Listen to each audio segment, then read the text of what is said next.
We crossed the small frozen river, barely restored. Then endless marches across frozen snow in icy winds under the full moon toward Volovo. Our objective was Voronezh. We never got there. The day before we were to take Volovo, I overslept, along with a couple of comrades. No one woke us. Everyone thought only of himself and his own hunger and exhaustion, and the implacable orders that forced him to march on. The three of us followed the footprints across the featureless, measureless plain.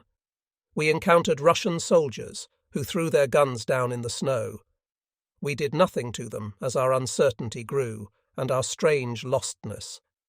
In one village we saw Russian troops resting with their horses, watching us through their binoculars, but they didn't shoot at us and seemed at pains to give the impression of being prisoners. And so we marched on, the very last stragglers, through Russian forces readying themselves for a counterstrike to encircle our own rash undertaking. That night we came to a village where we found our own unit again. The soldiers squeezed out onto the jam-packed streets, horses and trucks, guns and carts, bunched together on the retreat from the first failed assault on Volvo.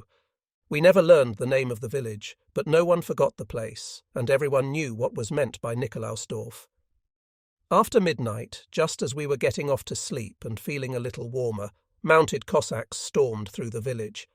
They tossed hand grenades into the houses and were gone as soon as the alarm was given. That night there were 8 soldiers asleep in a house off on its own on the edge of the village that the Cossacks surrounded. They woke to the danger.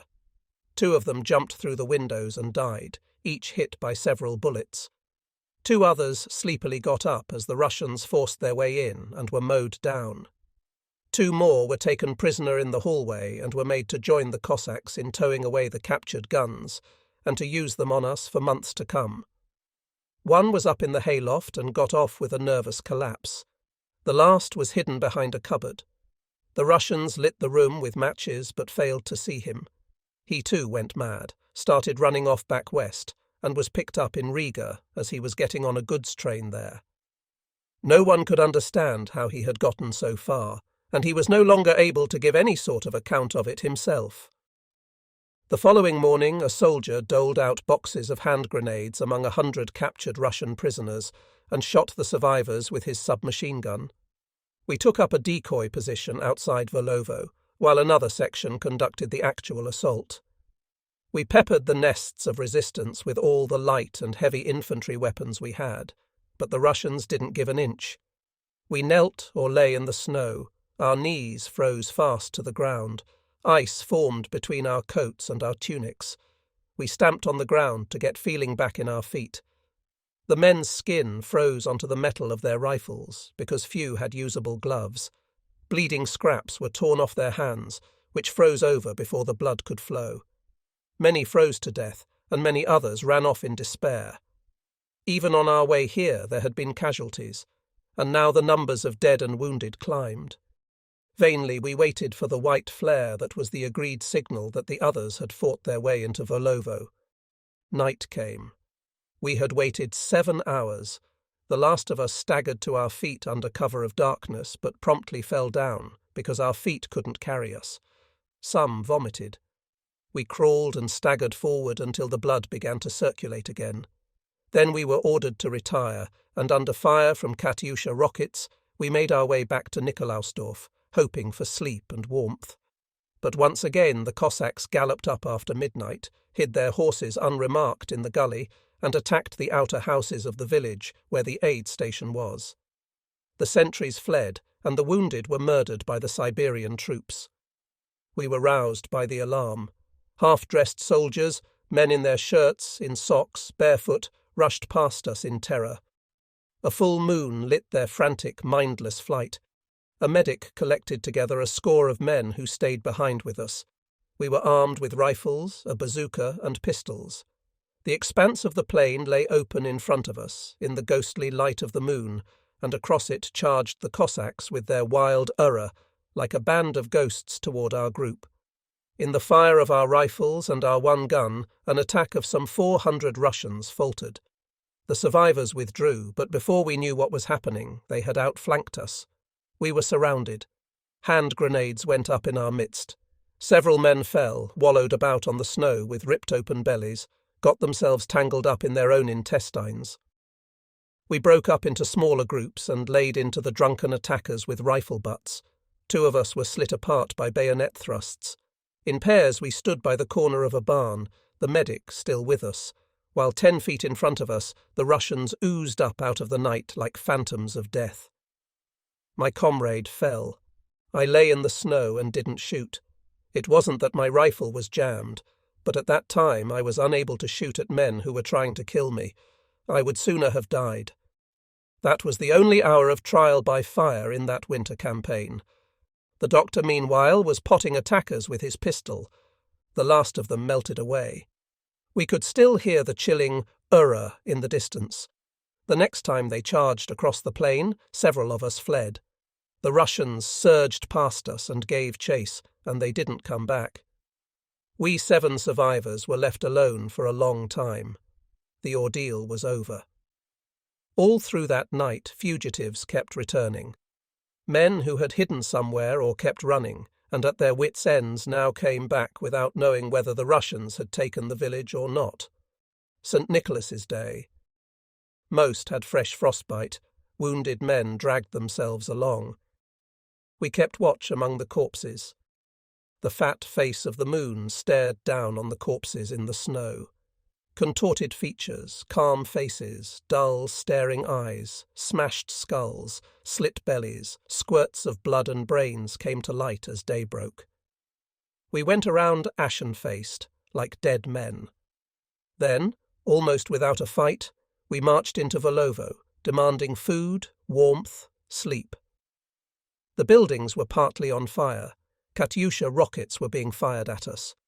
But we found only a few isolated Red Army soldiers in the buildings. They were shot. An order had been given not to take any prisoners. In one house we came upon some hot noodle soup, which the Russians had simply left.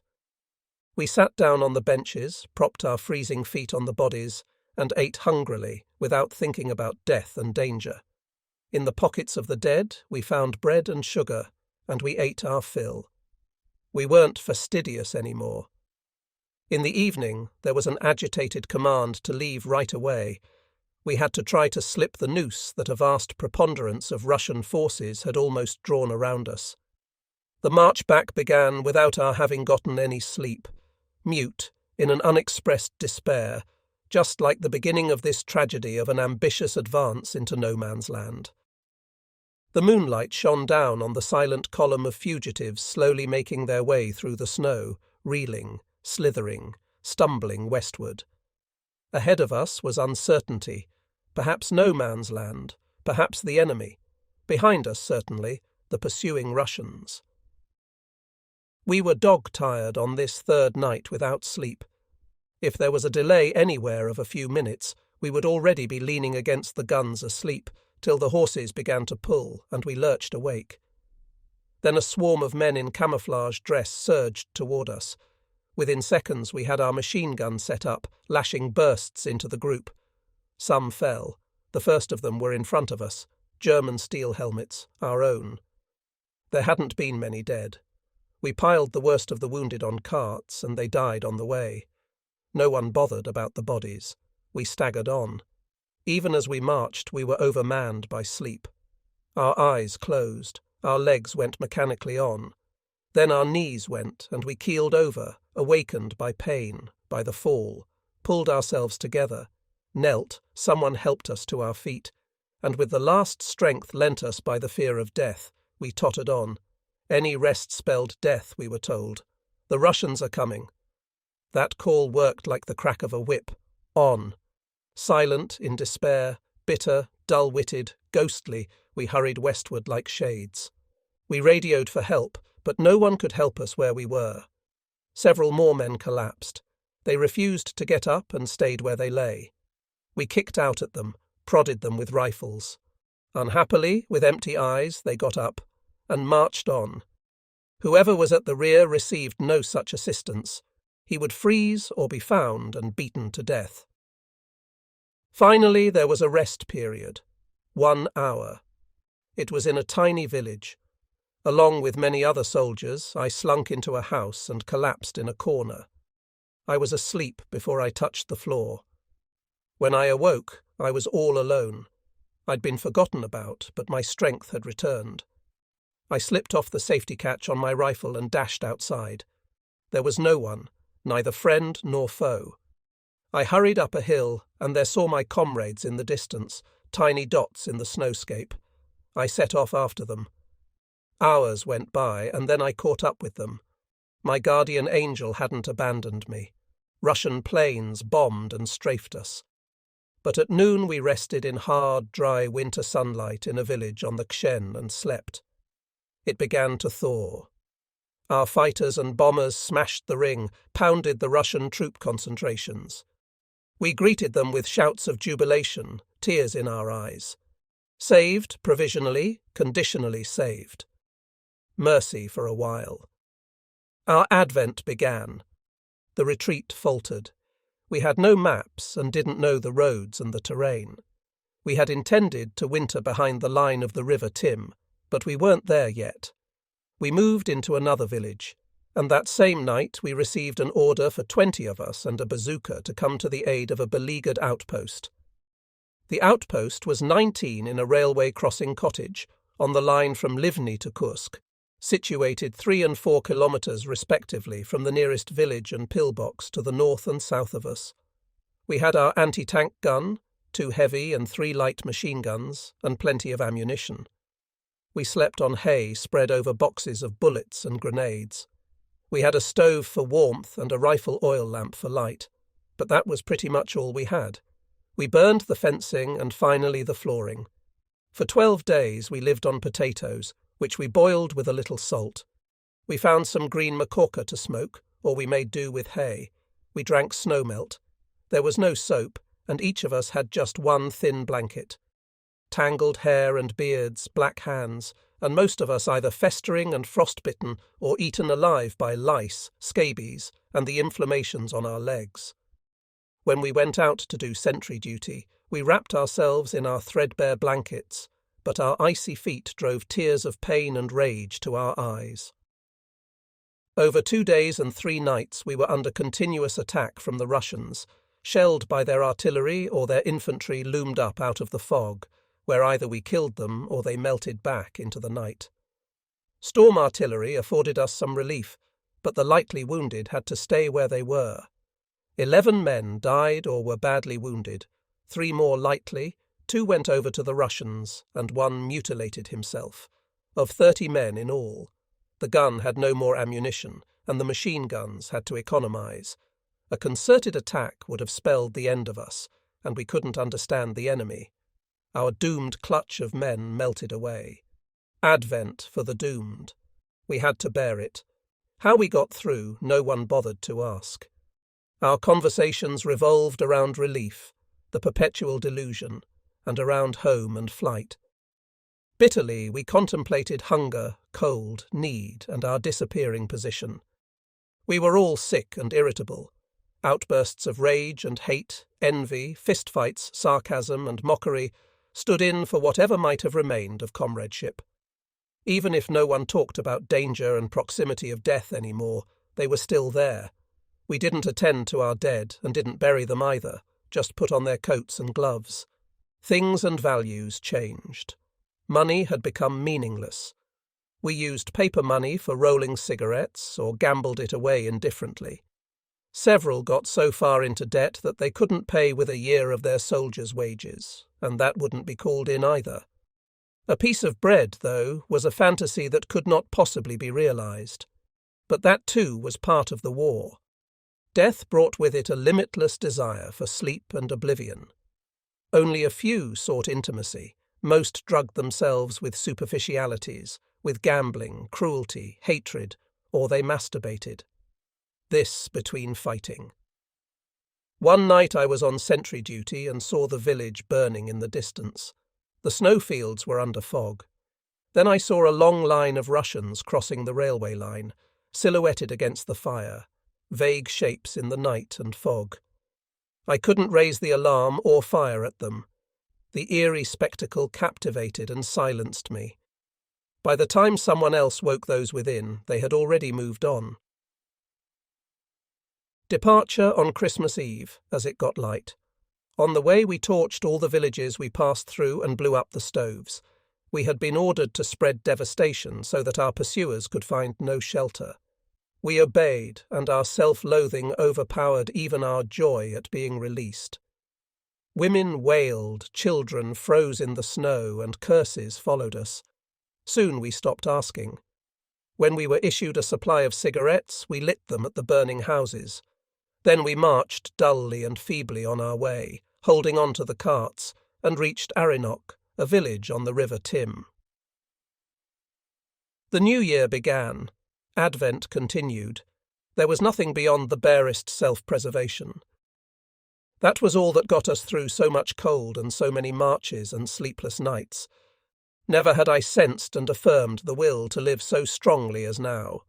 Life was a balancing act, a rope suspended over death. Sometimes we were befallen by a kind of crying without tears. Arinoch on the River Tim. At the beginning of the year we experienced the lowest temperatures of the entire winter campaign. We had to post sentries and spell each other every half hour. Our house was a long way from the last street. It was almost by the river. In front of us, the plains stretched away with occasional sparse cover. Day and night we got no rest, even if the Russians weren't attacking us. One sentry who collapsed in a haystack and carried on sleeping was court-martialed and shot. Another was unable to find the unit to which he was taking a message in the darkness and was sentenced to death for cowardice in the face of the enemy. Whoever stole food, even a piece of bread, was executed for looting. It was a tense time.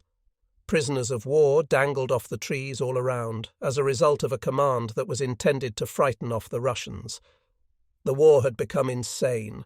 It was all murder, never mind whom it affected. Rebellion was discouraged by fear of the enemy, who could no more be bothered with prisoners. There was little food, and the bad quarters couldn't get warm. Our existence was one long complaint against the war, but no god took us under his wing. The couple of hours' rest we got at a time we spent sleeping on the stove. Lice multiplied, and the dirt and disease increased. No one avoided pyoderma and lymph inflammations. But only those who were already suffering from bone caries were sent to the hospital. Frostbite festered and stank in the heat of the stove. There was no lint. The same bandage, pus-encrusted and stiff with scabs and rotted flesh, was used again and again. We had to go easy on salves and ointments. Some had long rags of blackened flesh hanging off their feet. It was snipped off. The bones were exposed, but with their feet wrapped in cloths and sacking, the men had to go on standing sentry and fighting. We had no winter clothing and never really got warm. Our perpetually cold feet hurt. Every footfall hurt, but we had to walk and move around.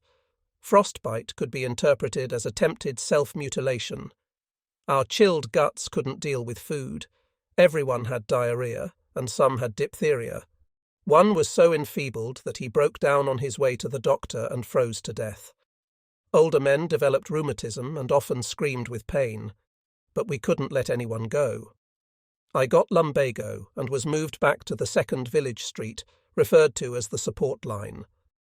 There I lay 3 days and nights on a stove, unable to sleep for pain. The following night I heard shots and cries, the urrah of the Russians, and I crept out on all fours. The fighting went on for 4 hours. I sat in the house and wondered what was going to happen. I didn't care either way. Fleeing soldiers came in. They held their hands against the stove and rubbed their feet with snow to avoid frostbite at the very last moment. They propped me up until my limbs relaxed and I was able to walk again. We fled to Dubrovka. We left our cannons behind and threw away our machine guns. We left our blankets, bread sacks, mess tins, water bottles, and the recently arrived Christmas mail to the victors. Dubrovka. We moved into new positions. A house with snowbanks in front of it and some straw was our strong point. On our flight there, we ran into a fighting unit that had been on the run for a long time and had only just joined our lines again. They had a few men and hardly rested. some of them now turned around. They found their missing in the ruins of a village. They had fallen asleep in the snow and frozen to death. Others had crept into stoves, and with their frozen limbs were unable to get out. The stoves had to be smashed up, and the lamenting casualties loaded on sleighs. In the field hospitals, their arms and legs were amputated, and they died in the course of the operations. It was garrison warfare. The front, such as it was a chain of widely separated villages. The Russians were able to march through in between us and pressed forward as far as Chigri. We didn't know. We found food. There were potatoes in cellars and bunkers, and we slaughtered sheep and cattle. But when the daily ration was 4 slices of bread, potatoes and slaughtering were banned, so as to build up a stock of provisions for the flood season ahead. We went on starving, and our guts and bellies didn't heal. Every day there were several hours of duty in the open, weapon cleaning also, but we had to collect our own wood and provisions. We waited a month for mail. The Russians attacked Dubrovka. They came at night. We put up no resistance because fighting, sacrifice and war, none of it mattered any more. A remnant of us fled across the plain to Belaya. Tanks approached us. We tied camouflage tunics to our rifles, swung them about, and surrendered. But they were German tanks. We were forced to climb aboard. We rode back to Dubrovka, retook it, and the Russians suffered heavy casualties. Another group of refugees was targeted by our artillery and suffered losses. Our quarters were wrecked, and there were corpses littered about everywhere. We covered the German dead with tarpaulins. With the Cossacks we took off their felt boots and caps, as well as their pants and underpants, and put them on. We now moved closer together in the few houses still standing. One soldier had been unable to find any felt boots, which were an excellent protection against the cold. The next day he found a Red Army corpse frozen stiff. He tugged at his legs, but in vain. He grabbed an axe and took the man off at the thighs. Fragments of flesh flew everywhere.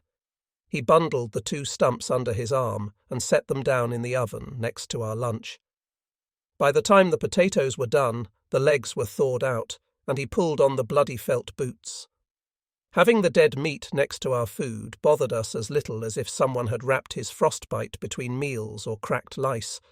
The dead lay where they lay. After weeks they were collected on sleighs, piled up in ruined houses along with horse cadavers, doused with gasoline and lit. Otherwise every day passed in the same way, in the drab monotony of sentry duty, scraps of sleep, worries about food and fuel, and the other duties we had to do. We had grown poor. Finally blankets started to arrive in 1s and 2s and other essential equipment. I was crazy with homesickness and fatigue, and standing sentry in the terrible cold, I suffered a nervous collapse, fired at shadows, and ended up being found exhausted and unconscious in the blizzard by the man who relieved me. Saved. After that crisis, I quickly got better and recovered my confidence and will to live. The horror that clung on to despair and exalted itself into a cynical, heroical yes, this demented affirmation of doom. That was the greatness of the men in Russia and the suicide of the soul. We stood guard over the Dubrovka gorge, looking like ghosts, midway between corpses and hanged men. The moon was crescent, the cold was preparing for one final assault, but the enemy was quiet.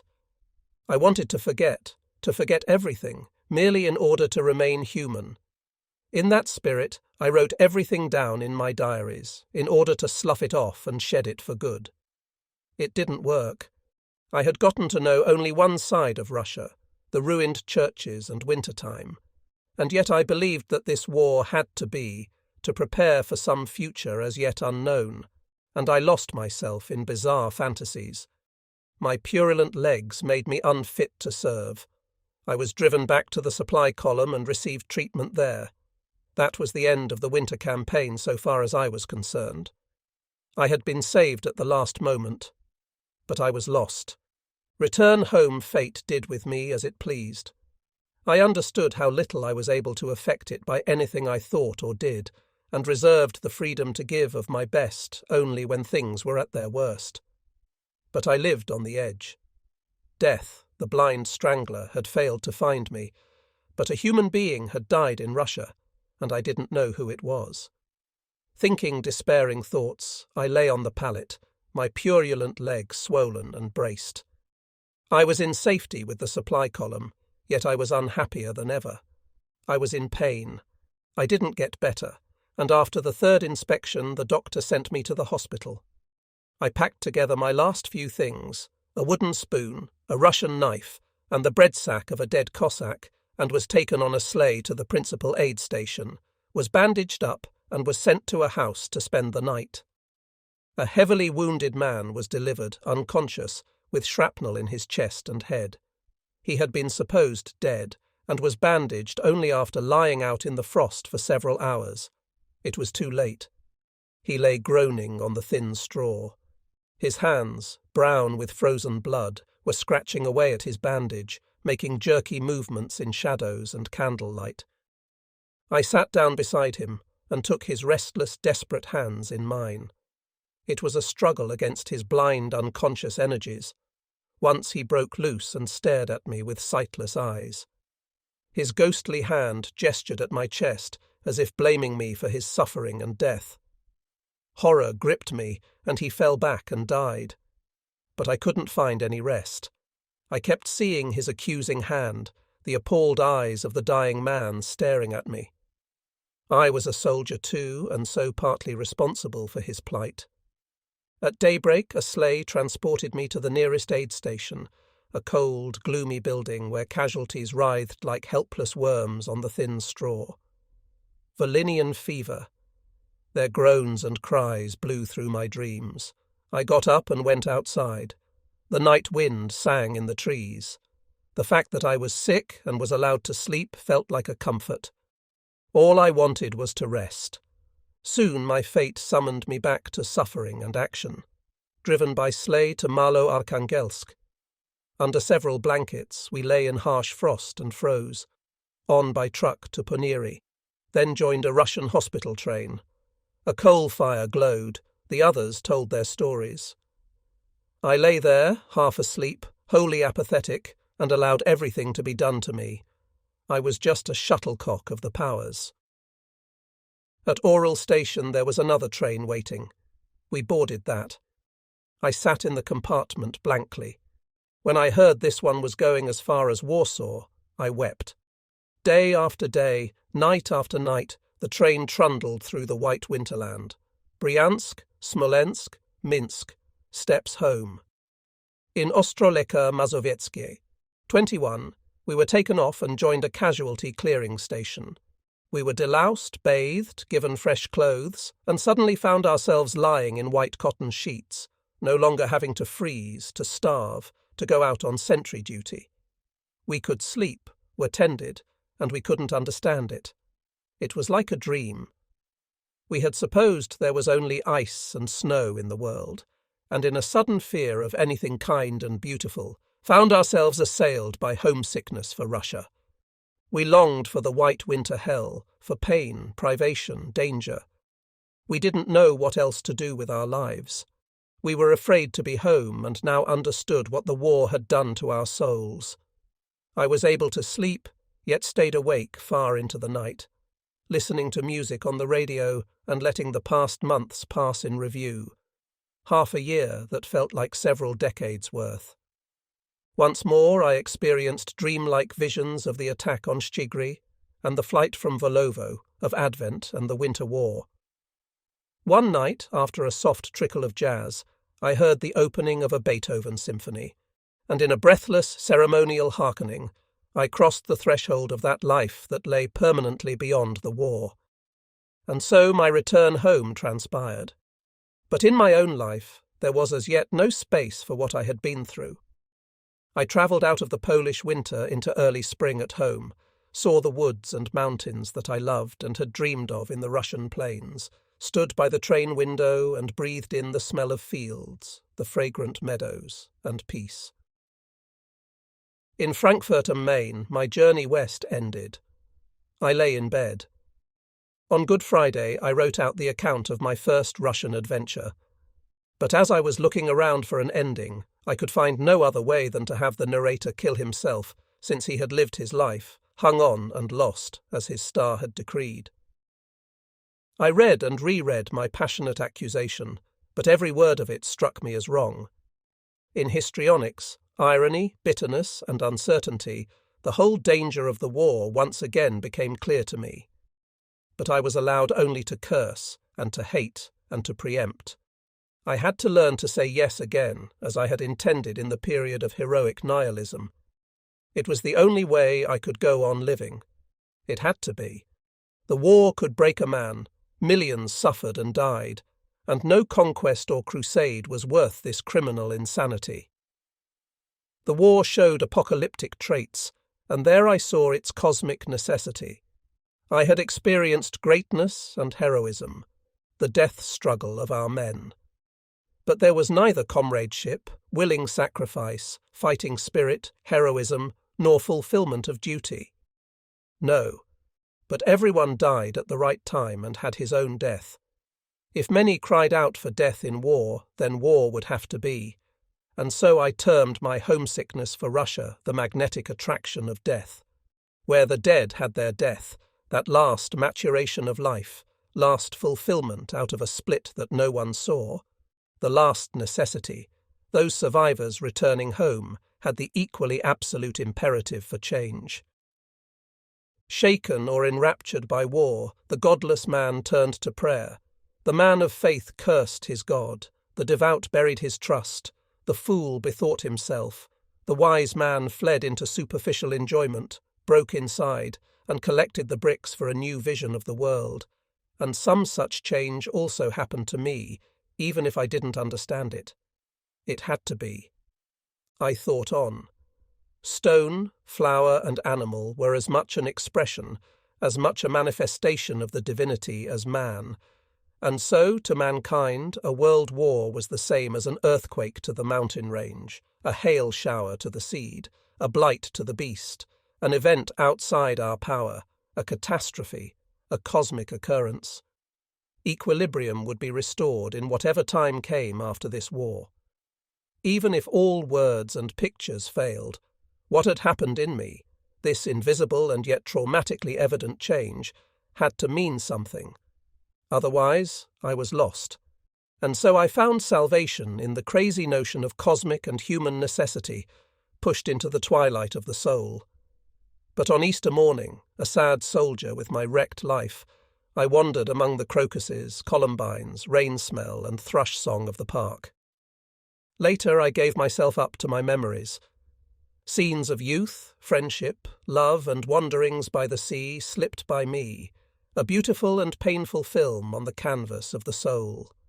I embarked on long, vinous conversations. I wrote a lot, read, and yet was unable to find any way into myself. When I got home, the sense of an intermission between wanderings wouldn't let go of me. Happily and blithely as I lived, and grateful as I was to my destiny for this reprieve, my mysterious homesickness for Russia only grew. And so I went out with new readiness as soon as my new posting came through. I was a soldier, and until all the resources and gifts of peace and freedom became available to me again, it was only as a soldier that I could withstand the challenges of life. Carried and propped everywhere, I didn't need to be me. Home. Russian voyage. Eastward, ho! With cheerful intuitions, I set off on my journey east and saw it as an adventure in which I was playing a tragicomic role. Neither the war nor Russia frightened or overwhelmed me anymore. Whatever I was unable to change couldn't oppress me, and so I awaited whatever the mighty and the powers had in mind for me. We crossed the Russian border into the Ukraine, a green, flowering, fertile landscape, as I never would have guessed it after that first bleak white winter. The villages nestled against the hills in picturesque idylls.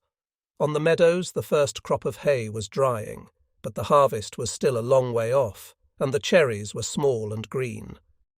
We were headed into a gypsy life. The trains stopped everywhere. Goods trains, tracks, and stations made up our world. We rode in passenger carriages, slept soundly on benches and floors, and felt at home. Our conversations were about music and poetry, philosophy of life and freedom of will, and we had little parties with our wine. Then we looked out over hills and endless fields again, rarely any wooded country. Prisoners worked on the tracks, and the often beautiful women, breaking stones and laying sleepers, reminded us painfully of our youth. Before long we saw our voyage as an excursion with plenty of picnics, and were astonished at the beauty of the world that we were passing through, rocked like babies in our swaying carriages. Tarnopol. I sat by the window and wrote. The others slept. Alone as only a solitary waking man among sleepers can be, I listened to their groans and snorts.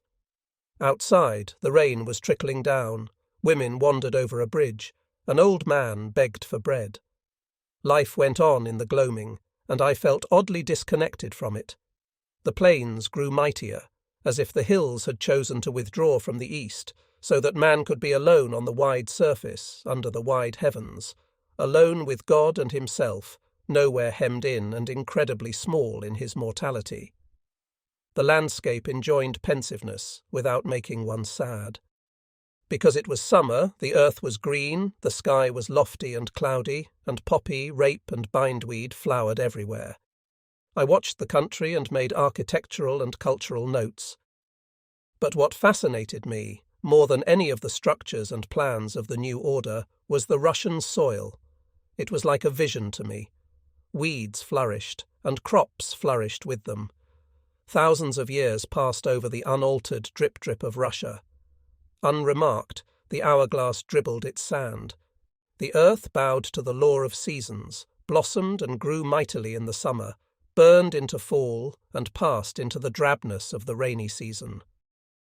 Winter wrapped it in deep snow, and the frost hardened and melted 7 times with the moon. But never did plains, hills, and woods change their aspect. Man here was a stranger and a guest. He might plough and till the black earth, hack at the trees, sow and harvest for hundreds of years. But that didn't make him the master of this monstrous country and its spirits. He was not at home in the richness and beauty of the villages of the Ukraine, not in the clean places and woodlands of Ruthenia, not in the barrenness and poverty of the southern steppes, the northerly swamps and forests, or the giant cities he had planted as refugees for himself. He continued to dwell on the bridge between heaven and hell, as a nomad and a visitor. His fleeting time on earth disappeared among endurance, yearning, and readiness, and the generations came and went, with nothing to tell them apart, one from another. The Golden Horde, Napoleon's march into uncertainty, the burning of Moscow and the flight of the Corsican, the wars with Turkey and the war with Japan had barely brushed the surface of the plain and had failed to give this land any history. The earth drank sweat, drank blood, swallowed up corpses, fields and forests thrived on the carcasses, and the burned villages returned. Timber was speedily felled and assembled with axe and hammer, and the houses were back in the landscape, hunched and cowed-looking, whitewashed, as though to hide from greatness and God. Only the churches with their onion domes, messengers from Greece and Byzantium, imprinted the landscapes, often with ugly cupolas. Christianity had affected the vision and the soul of the people, but shamans and demons, earth spirits and fairies lived on. The eagle of the Tsars had not formed the country. The Soviet star had merely wrecked the churches and converted the ribbons of fields into one endless prairie. The earth remained greater and mightier than the man, who, while he might have an abode here, couldn't be said to live here. The farmer hid himself in his house, filled his lamp with oil. He had bread and toil, and he sluggishly entrusted himself to the blessing of the soil. The muzhik remained the dominant type. The land had no history. The court of the Tsars played political theatre, landowners and nobles diverted themselves with culture, and the machines of the new era drove the unemployed into the cities, fugitives from the tractors, but it was all superficial. The age of the proletariat began. Everyone occupied his own space and his own wants, but never his life. and in his soul man remained a wanderer.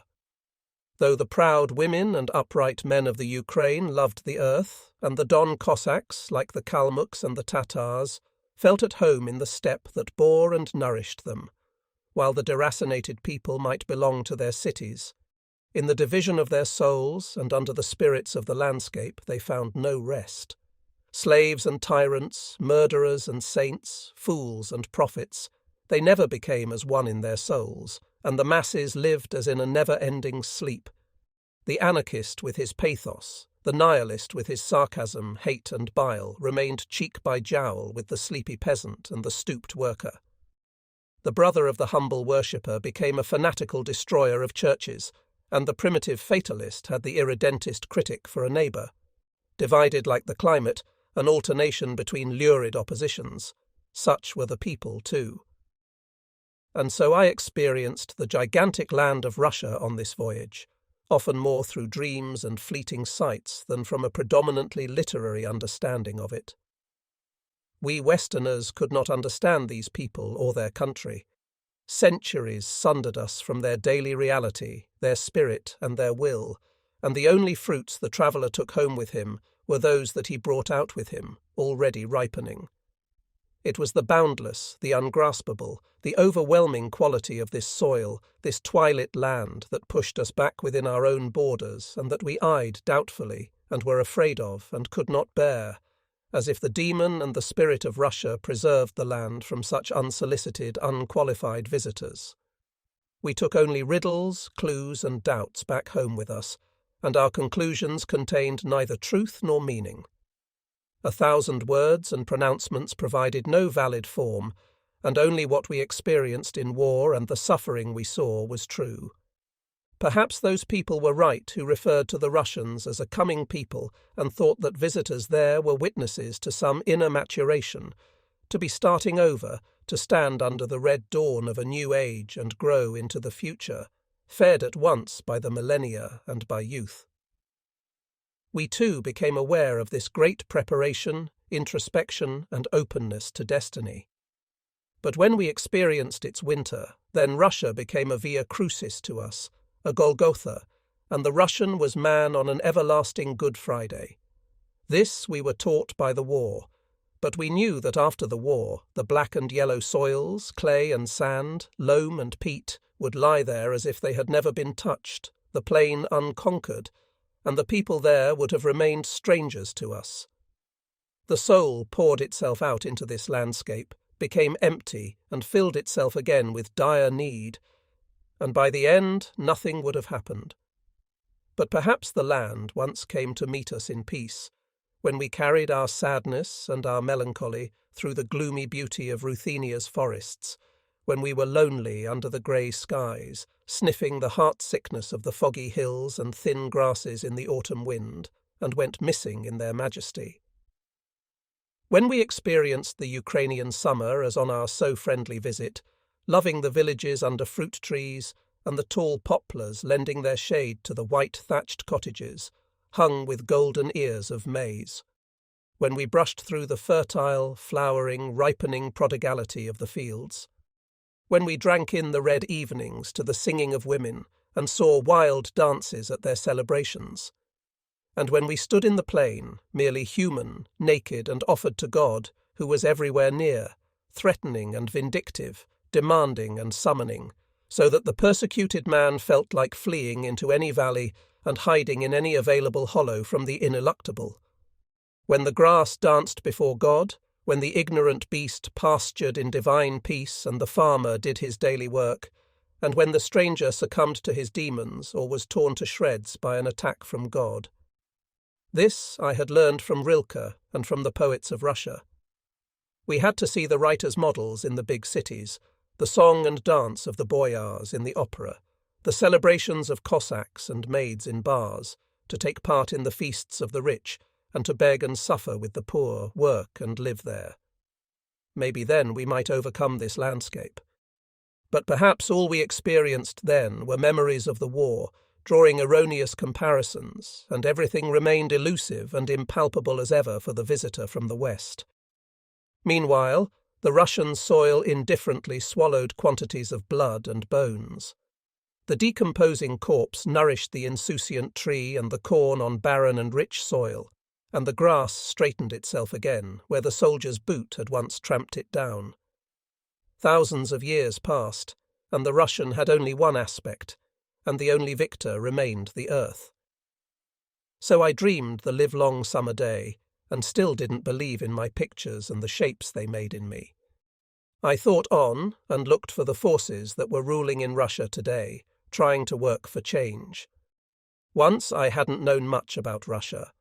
I had thought only of an endlessly large, unknown, unpopulated and poverty-stricken country, with summers that burned like straw fires, endless winters in icy rigour and snow, hunting stories from the forests of Siberia, mines in the Urals, gold diggers and adventurers, steppes and droughts and mythical cities. But beyond a few details, nothing corresponded to the actuality. The fantastic inventions of Gogol, Dostoevsky's psychology, and the names of Tolstoy, Pushkin, Chekhov, Korolenko, Andreev, Gorky, Turgenev, Prishvin, Leskov only talked about themselves. The history books had nothing to say about the essential things. The music of Mussorgsky, Rimsky-Korsakov, Glazunov, Borodin, Rachmaninoff, Stravinsky and Tchaikovsky gave us only a dreamland and magic world, no true form. They were the lost traces of a dead time. From the living, we learned nothing. The borders were down, and we believed as little of the newspapers as we did the banned books we sometimes got a hold of. And the same with my pondering about things I had seen myself, whose sources, a planetary display, were as dreamy and insubstantial as our knowledge of them. A vast, unimaginable effort had taken place. A century had been pressed into 20 years, plan after plan drawn up and fanatically pursued and put into effect with colossal expenditure of energy and material. It demanded huge sacrifices in terms of shortages, difficulties, material, labour and spirit. Many things remained attempt, bold experiment. Facades were built, fragments, but sometimes it felt like nothing more than the play of a gigantic baby. But in these generations of Russians were stored energies and substances that promised completion. The hurried and botched were subjected to a process of labour that gulped them down whole. People formed themselves in accordance with the will of the time, became technicians, engineers, workers, organisers, and finally elements of the Red Army, which stood there like a mechanical colossus, a sort of robot, a titanic sum of spirit, weaponry, men, faith, and power. Total mobilization had taken place in Russia as much as at home. I was frightened. I no longer thought in my own language. I had learned that from Ernst Junger. What he had seen in his figure of the worker had become fact. Relieved to be rid of my pointless thinking and desire to understand, I started to reread his work. Kharkov. War revealed what had taken place and what had become of Russia. We saw gigantic buildings, palaces of administration and tenements side by side with tiny huts that cowered in their shade. Stations and buildings had been destroyed. We noticed nothing of the life within them. We saw figures that might have emerged from the pages of Russian authors, yet we were unable to see into their souls. We smoked makorka and drank lemonade, but even that didn't tell us anything about the way people lived and ate and drank. We saw only the uniforms of the soldiers in battle, not the human beings, only the masses in the streets, not their purpose and life. We encountered ruins and half suspected they might be unfinished new buildings. War multiplied our estrangement, inferno. We turned back into ourselves and our destinies. We travelled to Kursk, to our adventure. Hospital trains full of wounded from the summer offensive passed us. We were headed for war, for the proximity of death, and in our exaltation we thought of ourselves as doomed. We took on the attitude as if it were a mask. In long conversations we thought about the meaning and value of our destiny. Pain and seriousness appeared on our countenances and yielded silently to the law. We were moved by dreams of crusades, and we decorated ourselves with roses for battle and dying. The roses withered. In the end, there was only death. The yearnings of youth pulled us toward the distance. We tasted the lees of our days, and still each of us hoped to be the envoy who one day would take home news of the catastrophe. We desired completion and still hoped to give destiny the slip. Kursk. We got out and lay down in the wilderness of a garden. Plaster figures of Russian boys and girls stood by the paths. The opera was in ruins. The church was a ravaged museum of godlessness. A smaller church we found with new icons and altar. The dwellings, poor and colourless, resembled the landscape. We went to the soldiers' home and read, played chess, and played on the pedal-less piano. Later we bought red roses from an old woman and stuck them in our buttonholes. We saw only laughing faces, heard the astonished shouts of children and women, and some girls shot us fiery glances. We dubbed ourselves the Rosenkavaliers. From a terrace we gazed out into the dying evening and talked of death, the coming battles, and the remote prospect of returning home. We rode on a goods train as far as Okochevka. There we put up tents. At night, wind and rain drummed against the canvas and shook the guy ropes. We felt protected and told ghost stories. Under grey morning skies, we awaited orders. We marched. Rain alternated with broiling sun. Before long we felt the burden of the march. We were carrying full packs, our rifles pressed against our shoulders. Our blood grew sluggish. We were reeling and dizzy. Thirst tormented us. We found nothing to drink. We were on the road past nightfall, and then we were permitted to put up our tents in the rain and sleep. Russian planes circled overhead. German fighters and bombers buzzed past us on their way to the battle at Voronezh. More marching. The road vanished by our efforts, and our thirst became unendurable. A well, brief rest. We lowered our buckets. Winching them up seemed to take forever. Then we drank, repeatedly, icy, revivifying water, washed the salt sweat off our faces, cooled our pulse points, and slumped back in the shade. We bandaged up our inflamed, sore, blistered feet. Off again. I couldn't keep going for much longer. The quantities of water I had drunk made me shake. I felt sick. Several men collapsed. Rest. I too stayed behind. Then we travelled on a truck after the marching column and stopped in Kolbnar. There I lay in the gutter, unable to walk, enfeebled by wild heart palpitations. My comrades carried me into a tent. The following morning I went to the doctor and was put on the sick list. I was told to go back to Kursk for observation. And so I took my leave of my comrades, the Rosenkavaliers, and became the envoy who brought the news of their dying and their readiness to die. Away in the distance, the others were marching toward the enemy, a long, tired line of them, widely spaced in the endlessness of Russia. A little dust enwrapped them, and the road faded into the distance. I watched them go. A goods train came to pick up the wounded.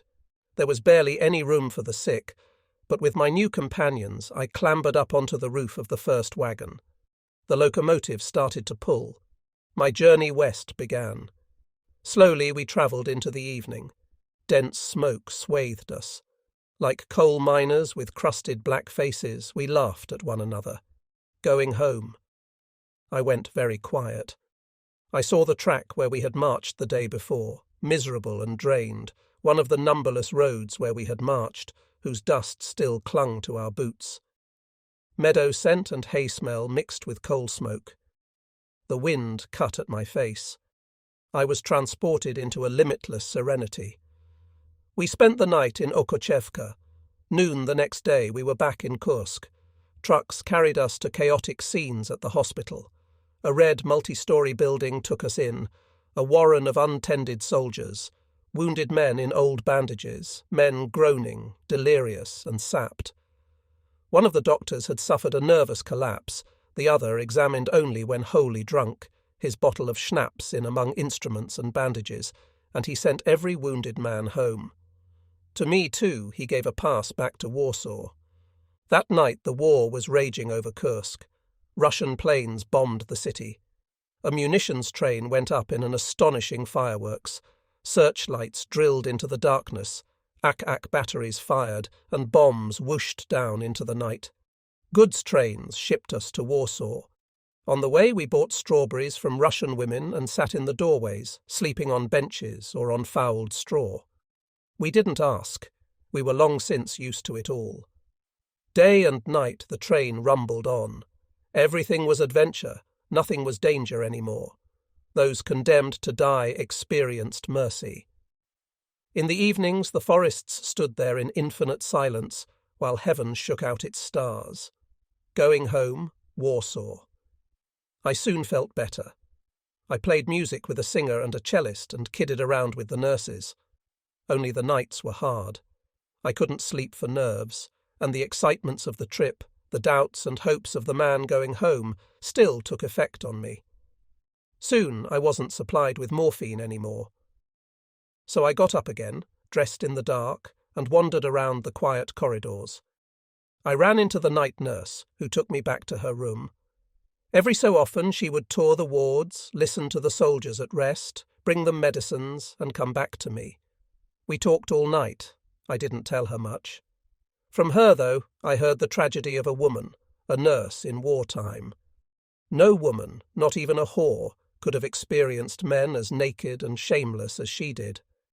Not only the helpless, bleeding, purulent body, which she tended, lay naked before her. The soul didn't hide itself either. She lived a life among wounds, pus, mutilations, pain, and excrements. The soldiers came to her, just torn away from the front, from an unwilling continence. The nurse was the first woman they had seen, often enough the only one. Another being in uniform, another form without a face, and therefore nothing but sex in disguise. The nurse saw only animals, only uniforms, with a quivering piece of meat in them that just lately had been suffering, and the moment it started to feel better was desirous. She saw the eyes of the soldiers.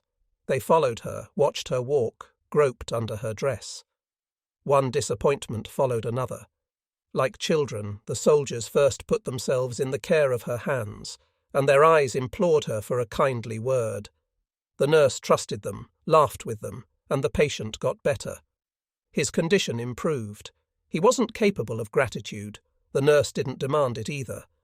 But now began the double entendre, the suggestions, jokes, cracks. The nurse was still able to laugh with them, to understand the crude manners, and let the human being, the soldier, behave as he felt he had to. But the soldiers didn't recognize the limits. The animal in them grew stronger. They desired any woman, and there was only the nurse. Now her comradeship was misused. She couldn't establish any respect. Her humour and kind-heartedness failed. Squalor had the upper hand, and the hatred at not obtaining the booty expressed itself in foul tirades. I had seen it all for myself. But the nurse had more to say. There were some who adapted to the men. They became whores. They didn't love them, but they helped themselves to a male from out of the uniformed mass. It was one beast among so many. The next day they chose a different one. These unknowing whores had an easy time of it. Others treated the soldiers as naughty children, with the scepticism of mothers who are apt to resign, or nuns who do their work out of compassion and for love of Christ, don't ask for the world or any reward, who long ago renounced and didn't have any fear of the soldiers either. Most of the nurses, though, were young. She stroked her hair. I didn't look at her. She spoke on, softly. It was hardest for the women. They felt like women. They wanted to remain women. They did their work in the war, and they did it willingly. But one day they wanted to love and marry and have children with just one of these men. And now there were 1,000 soldiers talking to them about love, till they stopped believing in it. In the mass, the individual lost his value and identity. The nurse came to the conclusion that all men must be the same. No exception. No serious-faced patient was able to persuade her otherwise. Patients, too, they had only sex in mind. The nurses no longer believed in being and in heart. If they once felt tenderness and gave themselves, then the naked animal, the soldier, would reappear, and they would hear in every word of love nothing but hidden lust, from every sigh just a harsh groan. And so they became critical and suspicious, made comparisons, and still couldn't find any safe refuge. In the end, they found their own virginity ridiculous in such a world. Maybe they clung to the more impressive mask of a doctor. But when they thought of an hour of love with him, they would feel alarmed. The mask would drop, disappointment would return, still more bitter, never to be expunged. I didn't reply to her. My soft affection for the night nurse broke as I listened to her. I didn't know if I would prove any sort of exception. In this way, whatever was dear and precious to women withered in them. Their lives lost their meaning, their loving became a swindle, or it shriveled in their fear of sex. No one was spared by this war. I travelled on to Neubrandenburg. That was my return home. I enjoyed the summer there, writing and reading. After my release, I was given a period of leave. I spent it at home. I thought of my imminent departure, a third tour in the East. As long as the war went on, so long the uncertainty remained in the proximity of death. Nothing could be finished or achieved. Everything remained fragmentary, and the interval made the time ahead still heavier. All roads led into blackness. The war continued, and there was no end to the pilgrimage. I wandered back into my Russian adventure, still wearing the mask of a soldier. Every return home was a present from fate before the great danger. My abiding was only a period of grace, and the happiness and benediction of home were something like a last meal before execution. Russia would not let go of me. I travelled toward the winter once more and to one of the focuses of the war, Ryshev. I went through change after change, till I became the being that the stars wanted. Thus I experienced the hell of winter war on my contemplative journey, still playing my old masked game. I was still living more in seeming than in being. I was playing with words and roles, and never became a wise man and never a monk. God remained a stranger to me. Only in the direst emergency did I seek him out, drifting through misanthropy and contempt, and failing to learn love. Destiny once more had to conduct me to that edge, where danger, death, and pain renewed spirit, soul, and values. The beginning and ending of my pilgrimage kept returning, and when the path ended, so would my life. Warsaw. We waited for orders to move up to the front. The days passed in idleness, and the nights belonged to our adventures among strangers in a strange land. We strolled through the streets. Parks and mansions stood by winding lanes, tenement houses and ruins. Department stores and plain and gold-gaudy churches were adjacent to ordinary shops, tiny bars, pubs, cafes and junk shops. Valuable gems lay among costume jewellery and glitter. Beggars, shoeblacks and soldiers pushed their way through the dense crowd.